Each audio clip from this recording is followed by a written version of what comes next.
In this video, I'm going to show you how you can easily delete old posts on Facebook.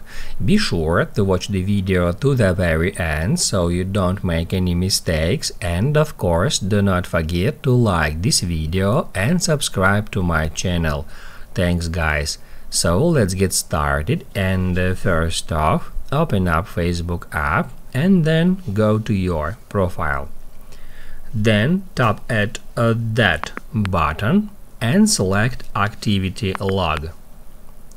You will be taken to this page where you can easily find Manage Your Posts.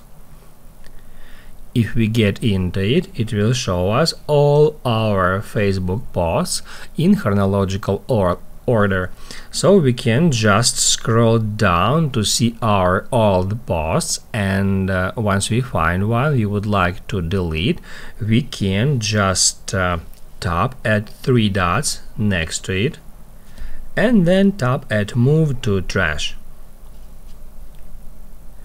In that simple way we can delete old posts on Facebook.